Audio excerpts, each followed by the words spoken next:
What's up, Better Questions fam? Tony's back. We've been having all sorts of conversations offline, and we're going to create some sort of community type thing so people can follow along with it. But it always degrades to some sort of trivial debate. Today was different. Also, today was different because I had to switch mics and the audio might get lousy. Forgive me. Please forgive me. I hope you enjoy it.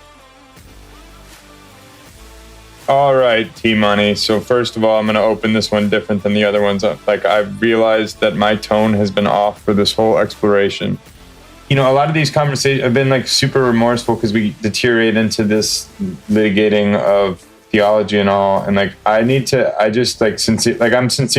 to be more curious about your belief rather than trying to push on mine. So I think I've done a poor job of that in the text and the Bible study. So I appreciate you hanging in with me because I know it's like intoxicating, but it's like, it comes from a place of sincerity. Like, we're trying a new thing there. Yeah, no, I mean, I don't mind either way. You know, I think it's interesting all the same. And yeah, no problems. Well, before we go, so we've been like iterating. There's been and this is like, I just hired somebody. I'm like, you got to build me something so I can keep all these freaking conversations organized. Cause like we're having, you and I have an Instagram chat. We've got now 2 group chat. It's like, dude, it's exhausting. I can't keep up with it. So I would ask you, where do you want to go to? Like, what's most provocative for you? Yeah. So, to me, at least through all of our group chats and through everything, right? Like, I think the main thing that, and I don't know if we want to get into like contention or where you want to go with this, but it seems like a distinction that we have in our fundamental difference lies in, I think, a philosophical realm. And I think that realm is, objective truth and what that means, right? Like how we can define that. I think that's where we have some sort of like base contention. And I think that's interesting. Like, I think you need to, in order to understand any sort of religion, you perhaps should try to take some philosophical approach to that religion. Otherwise, it doesn't really make a whole lot of sense. At least to me, that's kind of what I've come to recognize, especially as someone who's like talking about religion frequently with people I know. It's like, if we can't agree on certain philosophical premises, then we can't agree on any theological premises. I think that's something that's interesting. And if you want to go somewhere else, I'm totally cool with that. But that's kind of what I've been thinking the last couple of days. So, and then you don't have to qualify anything you say. So it's like, say it very succinctly, because I was like ready to jump in, and then I always want to step up. You was like, so your recommendation was you or one should take a philosophical approach, or finish that one sentence. It's like, there's a fundamental difference, and your belief is that somebody should say that to me. Yeah, I think they should take a philosophical approach to any theological belief. Oh man, that was gold. Editor, like, write that in the comments.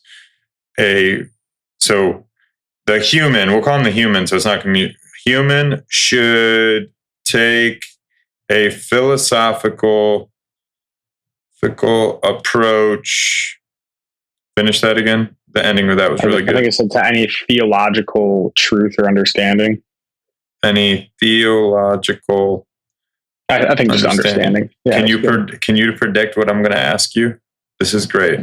Maybe it'll segue in, but like, then what is?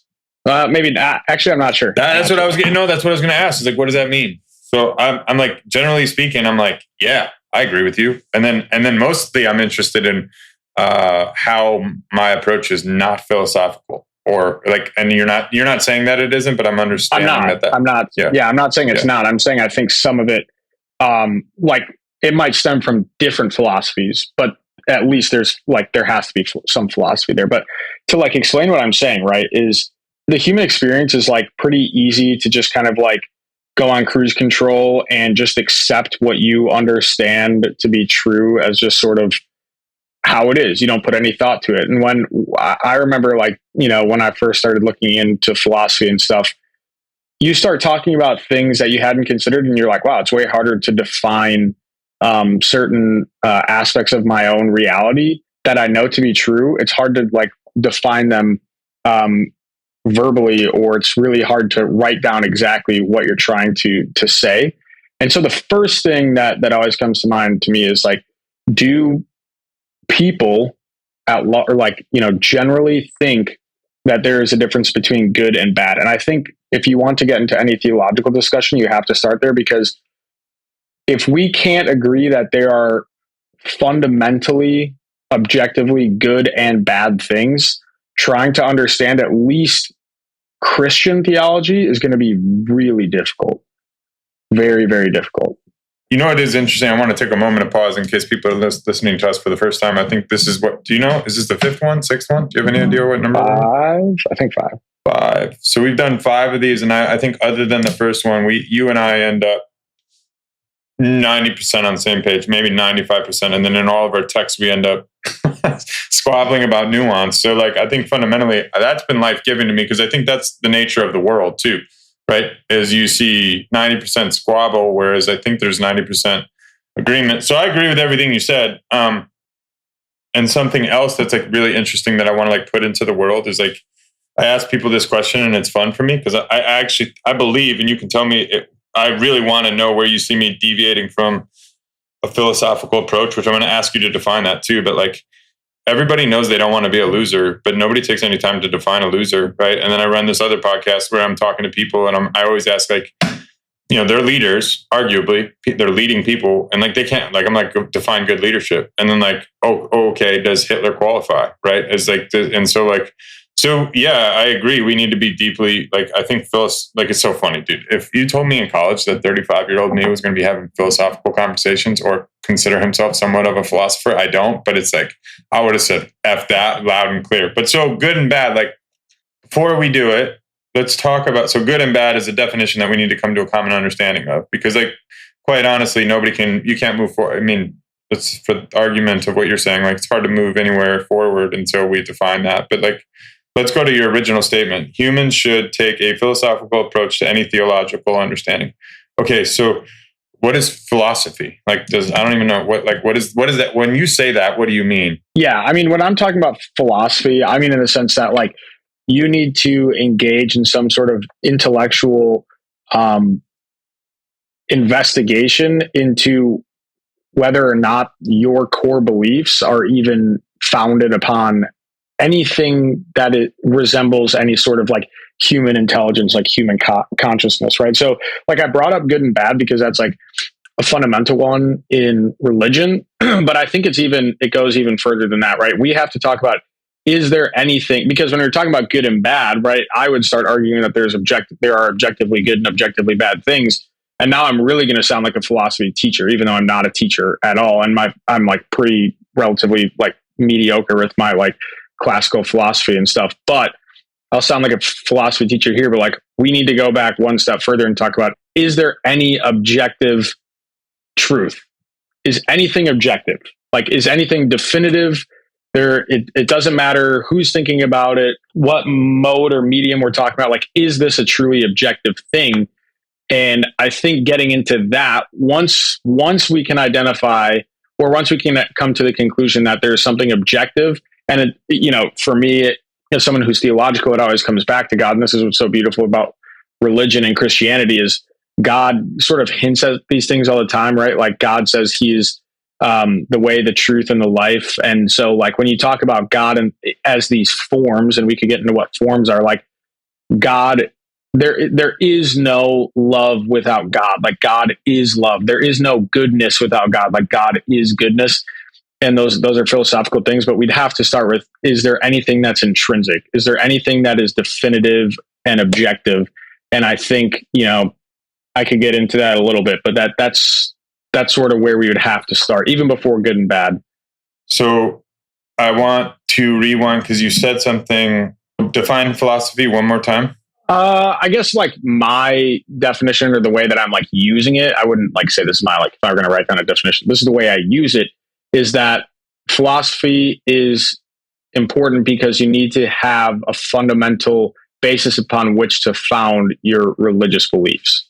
The human needs a foundation for which to form their beliefs. So when you say humans should take a philosophical approach, you're saying a philosophical approach is your recommended foundation for religion. Is that right? Am I following? Yeah, you need some sort of basis to make any sort of claim, right? Because if there's no philosophical basis and you're just ripping stuff off the hip, then there is no determining whether or not that's better or worse than anything, right? Like if there's no philosophical good from bad or objective like morality surrounding that, then no one has any grounds to stand on that say Nazism was any worse than Christianity or that racism is any better than loving your neighbor. Like if you don't have any moral, like philosophical principle to stand on, or you don't have anything established, you literally cannot, it's impossible to say that one of those is better than the other. It's just your subjective position on that. So you're saying though, and I think I'm parsing this out with you. So we say humans should take a philosophical approach to any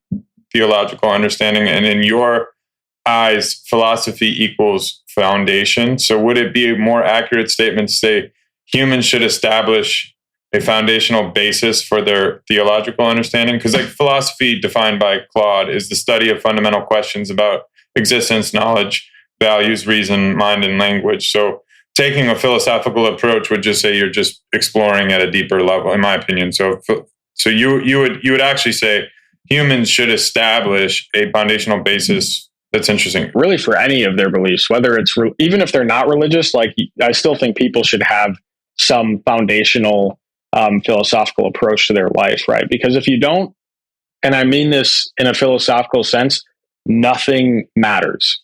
Like nothing at all. I mean that philosophically. This is like might be gold for all things for us, because what you're saying is nothing matters if you don't approach it philosophically. If you don't have a philosophical base, right? Like if you're just existing and you don't have any reference, right? Like there's no spectrum, there's no reference upon which to base your behavior. If you don't have any sort of notion behind what anything should be, right? Like this is why philosophy is so critical, but also like, the reason that it predates a lot of religion too, because these are what like, your classic philosophers were debating, like what is good? What is the human existence? What is conscious? Like what are these things? And those principles bleed into theology really closely, obviously. And we see that bridge, that gap as God. So, but yeah, that's kind of what I would say. If you don't have any philosophical approach to life, you are just living it in a completely meaningless capacity. Like everything you do doesn't really have any meaning because you don't have any basis. There's no reference, right? There's no reference. And so, and I want to make sure I'm with you. Not this isn't a challenge, but a philosophical approach is an infinite exploration. You're almost saying don't start taking a philosophical approach until you've come up with a foundational base of which you're operating. Otherwise, you're kind of chaff in the wind and you're just going to blow around. Well, the coming up with the base is the philosophy, right? So like even if someone has terrible philosophy, they're at least coming up with some like grounds upon which to base their existence off of, right? So that is technically philosophical as well. It just might not be the most sound philosophical, experience or sound philosophical perspective. Can I give you an example? Yeah. So let's say you don't subscribe to any religion and you don't do any philosophy, right? Like you don't look into like what's good from bad, right from wrong, and you have no principle upon that. You just kind of live your life. Let's say you go to the street corner and there's a homeless guy. In one situation, you give him $50 and you give him a hug and you get him a meal. And in the other situation, you walk by, you spit on him and you kick him in the face. If you don't have any sort of religious or philosophical conception of morality, you can't accurately determine whether or not one of those was better than the other because there's nothing to base it upon, right? So like if you told me, well, that was bad because I kicked him in the face. Okay, well, why is that worse than giving him money? And then you'd have to start getting philosophical, right? Like you'd have to start coming, well, it's better because I'm helping him. Well, why is helping him any better? How is that any better? And then you'd be like, well, it's better because, and then you'd have to get into it, right? So if you don't have any sort of basis, you don't have any reference, and there's no good from bad, right from wrong. None of it matters. Your first sentence, humans should take a philosophical approach to any theological understanding. I would replace that with prior to any theological seeking, one must form a foundational base through philosophical seeking. I would say that would be best, right? Like you could approach it from that direction, but you might not fully understand or even understand at all. You might just blindly follow whatever theological principles you're subscribing to. But I think that's the best way to approach any theological interpretation. Yeah. Totally down with you, because otherwise, if you're not, I mean, really all you're saying is humans should be mindful about what they believe to be true and why it's true. And so they understand their own mode of operation, right? I mean, that's completely. Yeah. Yeah. And then, so if we go into bad philosophy versus good philosophy, like, let's go into what is the minimum spec for a foundation that's good? Not to like, what are the definitions that must be clear for one to operate? And like, you weren't coming here trying to lay out the groundwork for how humans should think. Ultimately, I do think humans are due for a reformation on this, but this is good. So like, how many definitions do we need to have at least a minimum viable product by which it's like you're prepared to kind of evaluate the world around you? Like what sort of like philosophical truths should they come to first? Is that what you're trying to ask? Yeah, no, I don't want to get into the truths. Like, I think we can agree that your foundation is going to be different than my foundation. Then that's okay. There should be tolerance for both. But it's like, what are the kind of the key wickets? Like, you said good and bad. Is that it? Like, at least you need to define good and bad, or good from evil. Is that sufficient? As long as you've done that in your mind, or like, or is it that you need to have a understanding of the origin? Like how many, if somebody says, I'll give you the one that I think you would accuse me of potentially, is like, you can't be certain of anything. If that's your foundational belief, if you've been I don't think that meets your minimum spec. I'm wondering what would. Yeah, no, I think that's a good question. Obviously good from bad is in there. I think there's no minimum requirement, right? I think you can be relatively rudimentary with your philosophy and still be able to look into religious. Like I said, you don't have to do any philosophical work. You can just sort of blindly follow it. And the good news is that, at least if you follow Christianity, they're all philosophically aligned teachings. So you won't really stray too far from the truth. But to me, if you are curious about apologetics or like trying to demonstrate theological truths, then you have to start with objective truth. You have to start with, can we know anything? Sort of like the question that you're asking, like anything at all. And I think you need to at least consider what would be like physics or philosophy 101, like forms, types, things of that nature, because that will be very, very important stuff. But I don't think there's a minimum requirement. Like I said, I think it's very important to do it before you study theology, or if you want to understand theology. I think it's very, very important that you look into it. Because like we could probably philosophically parse out, like, can we know anything, right? Like that's something that we could spend some time on and like probably actually come to like a relatively like solid conclusion. And I don't know whether you think we can or can't know anything at all. But yeah. Did I hear it right if you said one must decide what is objectively true?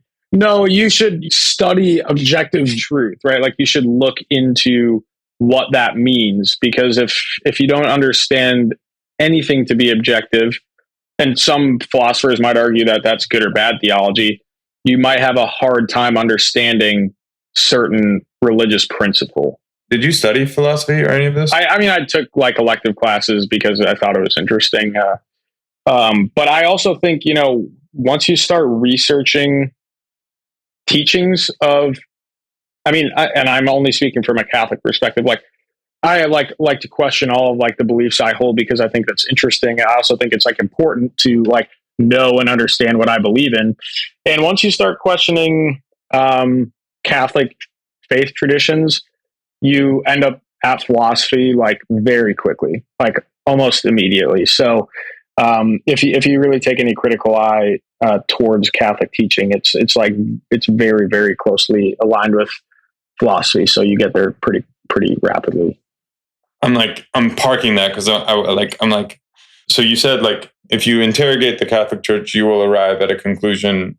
Yeah, say it again. Because it sounds like if you do it right, you're going to end up believing the Catholic way is the right way. And it sounded like that, but I'm a Catholic. I think that if you use philosophy and critically think, you might, or you probably will, agree with at least a lot of the premises of the Catholic Church. You might not literally end up becoming a Catholic, but you will probably look at Catholicism and be like, okay, there's quite a bit of like philosophically rooted beliefs in this belief system. Because don't get me wrong, there are other religions that have a lot of philosophically based truths, and a lot of those philosophically based truths just overlap, right? Like you have in a lot of other religious faith traditions, objective truth, objective morality, right from wrong, those sort of concepts. And normally those are all relatively congruent. And you're not campaigning, but if this was a campaign, your campaign would be for all of mankind, if they all are on the productive front, trying to be the best version of themselves. Your campaign is not to convert them to Catholic, though you think that would be an outcome. But first, we must all agree on a set of or a singular objective truth. It's not the only one. It's definitely fundamental, though. But and I'm exploring the statement that we started with was, basically, you must take a philosophical approach to understand religion. And then we ended up with one must have a foundational base discovered through philosophical approach to evaluate the world around them. And I think we were good with that, right? So we're good with that. And now I am going, and I asked the question, and maybe you're saying it and I'm not answering it. It's like, what needs to be the components of our base? And are you saying as a singular or a series of objective truths by which that becomes our foundation of operation? We start there? I think that's a good place to start. And so give me an example of, is there if somebody concludes the world is great and that's all I know, obviously I would assume that's not enough of a base. So I'm trying to figure out what's the minimum viable, if we were to pass this recommendation, I think the people I'm talking to right now, and I think we should be talking to, are not the me's of the world that have done, I'm deeply contemplative, deeply enriched by spiritual journeying. I've been a part of the Christian church for many years. I don't know if they'll still allow me to be there or not.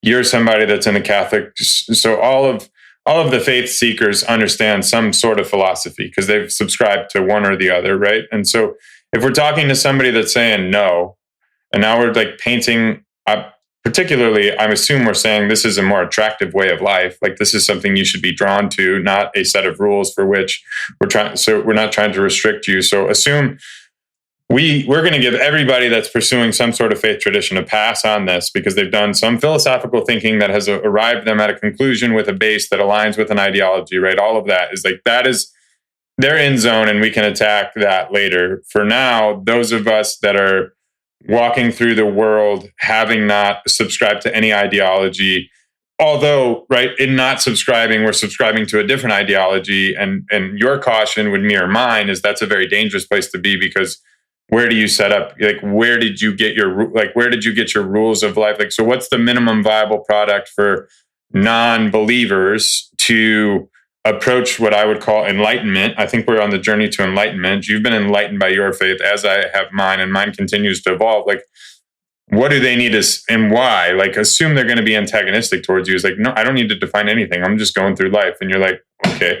So what would be minimum viable? Yeah, to me, and we sort of touched on it earlier, and I guess thinking about it, you could say that the minimum thing that you could consider is good and bad, right? That's the minimum thing. Because if you can't discern, or if you don't have any basis for what you predicate good from bad upon, you are living a very unfounded moral experience. You're kind of, it would just be subjective, right? Whatever you do or feels good could be good, right? So any of those things could be good, but is that the real definition of what is good? Is that the objective, or is that close to the objective definition of what is good? If drinking makes you feel good, does that then mean drinking is good? Like, no, there are all these other consequences. But if you haven't put any thought to what's good from bad, and you don't have any basis for it, yeah, it would be that might be the first one. And I would buy that. I mean, I think it would be crazy to go through life having not defined what's good and bad. But I think a lot of people do. I think a lot of people, and like, I don't really believe in sociology in almost any capacity, but the way sociology describes it is like people are just conditioned by their environment, and good and bad, there is no good from bad. It's just conditioned, right? So like sociology argues that those child sacrificing groups in South America, you know, was it the Aztecs, whoever it was, because they had child sacrifice and that's all they knew. It was conditioned in their culture. And so they didn't view it as bad. That was good because that's what they were doing. And that was what was socially acceptable. And so that is not any different than our version of good, which condemns that. But that's just because we're socialized a different way. It's not saying that that was bad and we're good. It's just saying that they're different goods. And I think we're getting into the conversation right now that people should be asking themselves, like, well, does that actually make sense? Or do I believe that there's an objective good independent from these culturally accepted norms? Like, is there an objective truth or an objective good that says in no culture is child sacrifice good, independent of what's socially acceptable?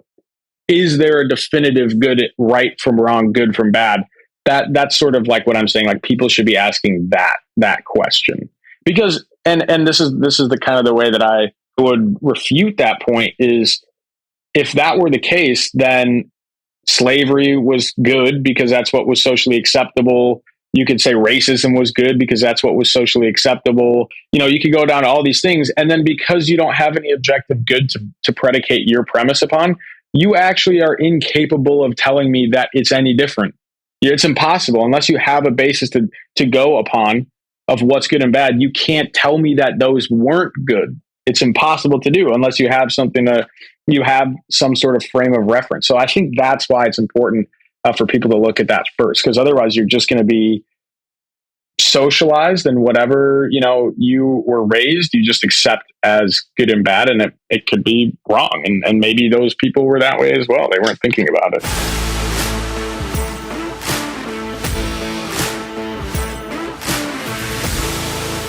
Two things. I'd like to dig into your foundational base and where it comes from. That's one. And then two, just for the sake of our conversations, like, I think you wanted to explore mine, so we can do either which one, whatever's more life-giving. I'm more interested in yours, but you prompted it. So I'll kind of go through like why I think, at least from like my understanding of objective truth and where it comes from. And I'll kind of try to like bring you along and see where you might disagree. And so it starts with this way, right? Like, we can agree that something like math is what we would call like a transcendent truth, right? Like, there's no culture or no other condition in which 2 + 2 = 5. Also, that's literally impossible, right? Like, that is a transcendent truth, independent of whoever is looking at it, right? So they're modally and temporally stable, which means nothing can affect them, and they are beyond disagreement, right? So they are necessary, they're eternal,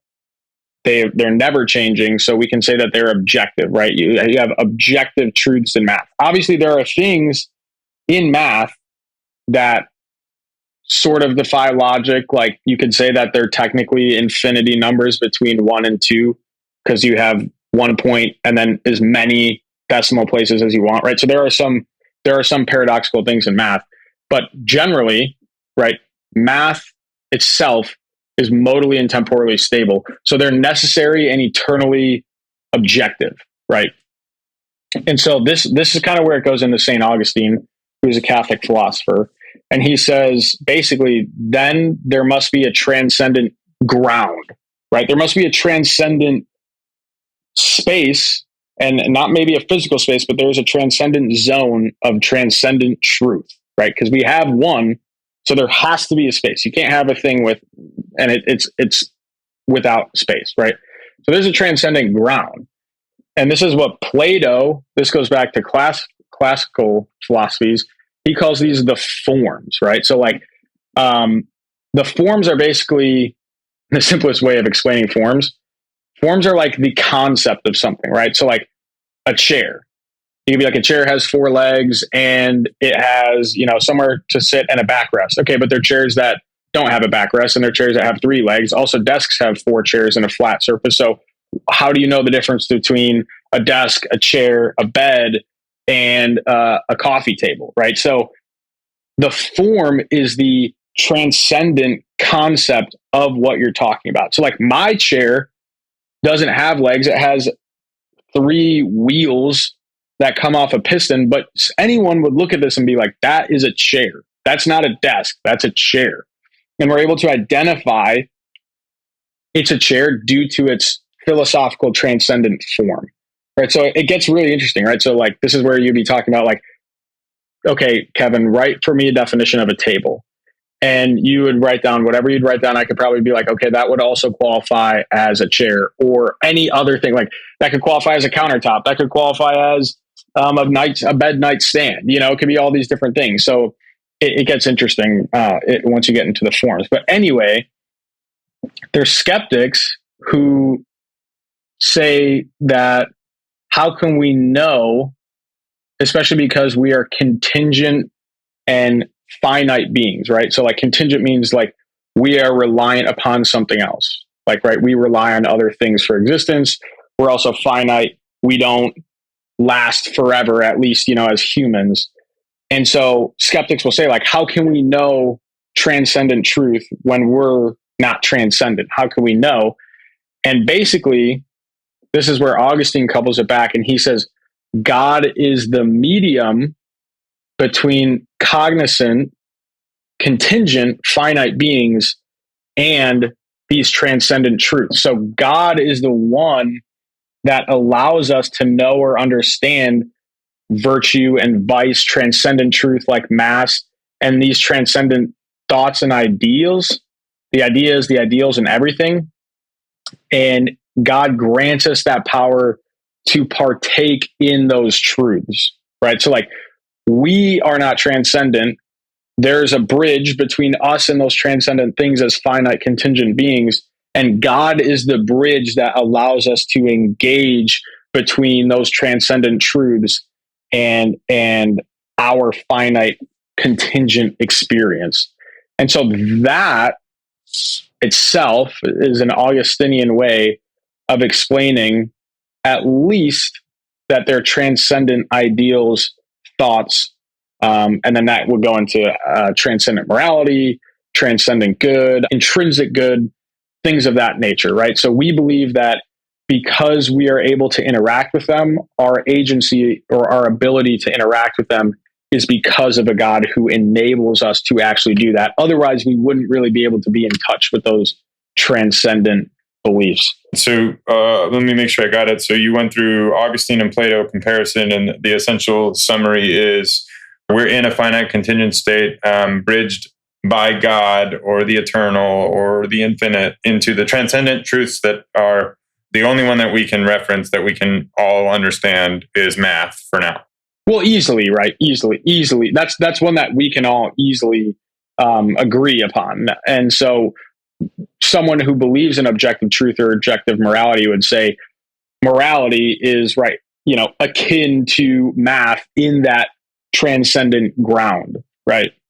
Something that is outside time, outside experience. It exists independent from our interaction with it.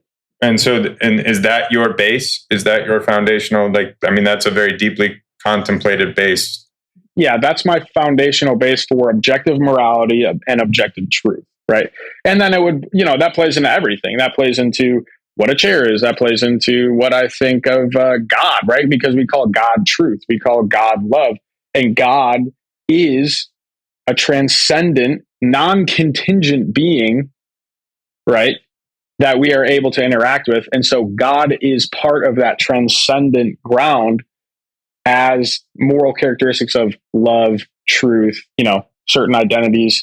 And he allows us to interact in that capacity. So your philosophical discovered foundation is God is what connects us to the transcendent truths, and your subscription to good and bad are found in the objective truths of the Bible, and that is the basis for objective reality as we know it. And so anything we need to know is based and rooted in the Bible, and I'm reaching here, but we skipped a step because it was like, so God bridges us to the eternal. We are finite, and we're bridged into the transcendent and empirical truths. I don't know what you want to call them, but objective truths. Like God is our access to the eternal truths. So your basis for objective reality is therefore the Bible, because that's where you have found the most truest version of God. Or take me forward. Or is there anything more? I mean, so the Bible, like, obviously does not predate philosophy, and like, Plato and Socrates obviously predates St. Augustine. But the Bible is just a really, really, first of all, I believe the Bible is divinely inspired, right? So I think that what that means for people who don't know is that means I think that the Holy Spirit worked through the authors of the Bible to convey exactly what God meant. There wasn't a human sitting there like kind of coming up with this or that or whatever. It was divinely inspired. And good evidence for that is the Dead Sea Scrolls, right? Like people never believed that they could all be interpreted, or the Bible could be interpreted correctly over the course of 2,000 years. And of course, once they found the Dead Sea Scrolls, they found that it was almost completely accurately translated, which is almost impossible. But I think that the Bible is inspired by the Holy Spirit, inspired by God, who is truth and who is love. And so he is, offering, at least to us in paper form, a pretty robust account of what is good, what is true, what is moral, what is love, what are all these virtues and characteristics of Christianity. So your philosophically discovered foundational basis is that objective truth is found in God, and your finding of God is in the Bible. Is there anything? Is that it? It's not only from the Bible, right?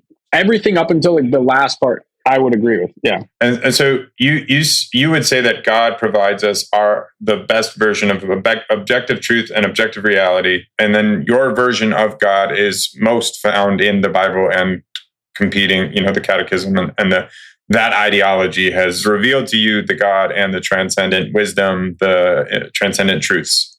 Is that right? Or am I skipping something? No, I think that's a pretty accurate recount of that. And also, I'm sure they're going to be like Augustinians who listen to this that will have like, a more nuance or like, point out something that I said wrong. But like, that's like a general synopsis of like Augustinian philosophy as it comes to objective truth, morality, and also the way that like we interact with those things as humans trying to connect with God. I'm just going to park us here because I want to talk about who Augustine is. I want to talk about who an Augustinian is. That's a version of Catholic? Augustinian is an order of priests, but it's also like there are like a lot of philosophers like in, whatever college, like normally ascribe to or call themselves a study of a philosopher. So like there are probably people who specialize in Augustinian philosophy who would be like, well, he said this wrong, but maybe, the end premise was close enough that. So, and just to wrap it up, and I'm sorry I have to close this early, but the interesting thing is like foundationally, we're like almost lock in step. I think the only variance would be subjective truth thing. It's where I'm like objective reality. It's like, but we could get into it, but like, I think we confuse terms a little. Like there's no subjective truth. There is subjective reality. There's subjective perception. There is subjective experience. And I think that's the same thing that you're calling subjective truth, but subjective truth is an oxymoron.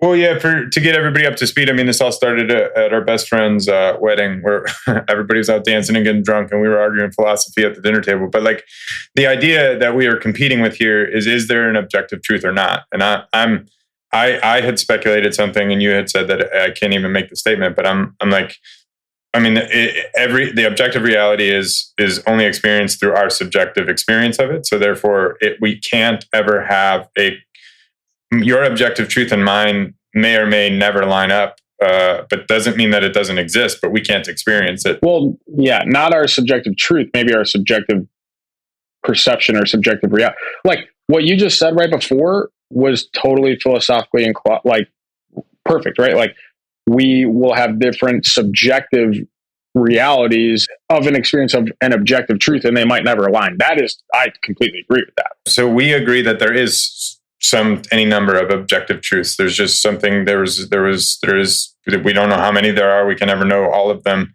But let's say there's just a singular one. What is objectively true for you is subject to your perspective. But there's nothing objectively true to me. It's just my perspective, and it might be wrong. Like my perspective of the objective truth may be incorrect. I'm trying to think of an example. Like I think this is like we're like learning why Jesus spoke in parables, because like we couldn't speak like assume there was a concert and there was just assume this, like, this is a terrible example, but like just assume that there was an objective intent of the show, right? And his intent was to make us happy, and I come away with that as sad. Does that mean I just had the wrong experience? Like, because then I didn't, you know what I mean? Like, or like, let's say he wanted us to experience something that we couldn't understand. Let's just say it that way. And then like, there is an objective truth to his intent, but like, we don't know what it was, and we'll never know what it was. And then, so like, we end up, I have a sad experience, you have a happy experience, Jack has a confused experience. So like, we all experienced the objective reality that we were all in a show that had an intent, but like, there's no way for, you know what I mean? So like, is his objective, assume we can't talk to him, we're never going to know until we meet him formally. Like, can we ever actually, the seeking of the objective, assuming that, yeah, I guess this is even wilder, is like assuming that we can't talk to him clearly. Our versions of that will always be different. So the objective truth, pursuing it is futile unless we believe that he talks to us. And then it's like, No, because the thing is he still had, right? He either was trying to make us happy, sad, or confused.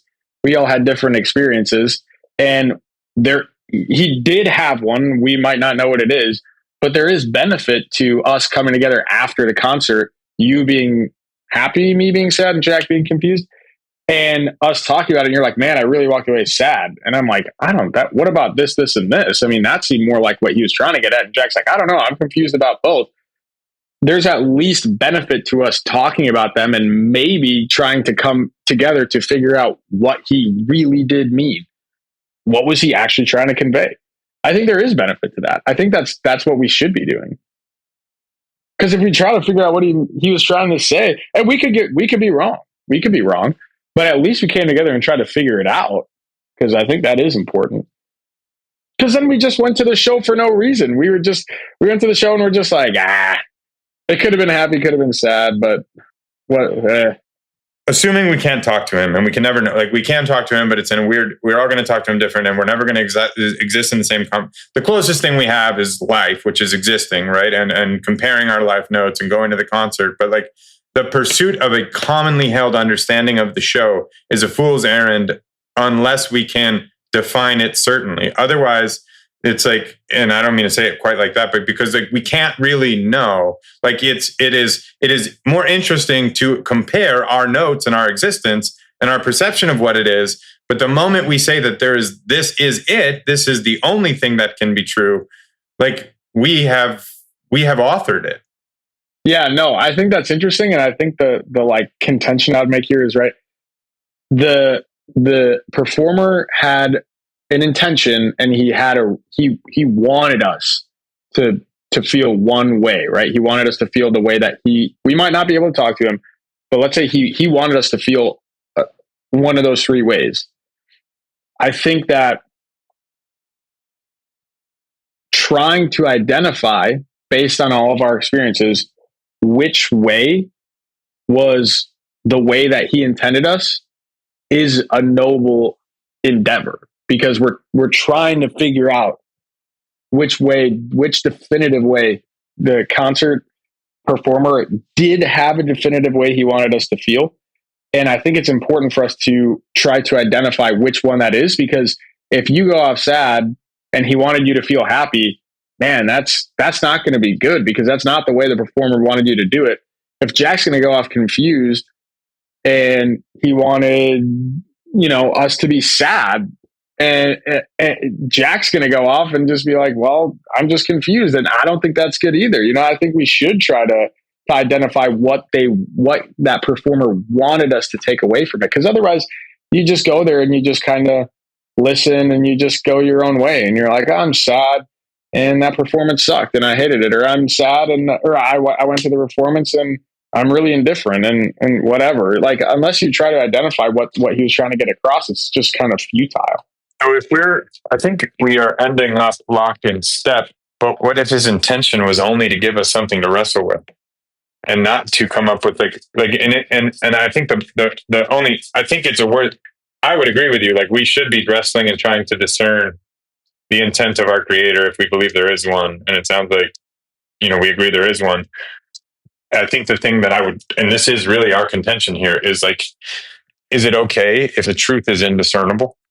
No, I don't think that that doesn't lend itself to any sort of productivity. Like, I think, like, why do you think the truth has to be like you just said, the truth has to be indiscernible? Like, why is that? Why can't we, think like, now I'm going to bring it back to God, because that's kind of where it was. Like, don't you think God has a definitive way he wants us to love and interact?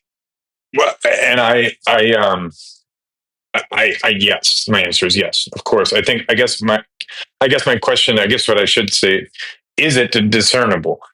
Is it discernible? Yeah.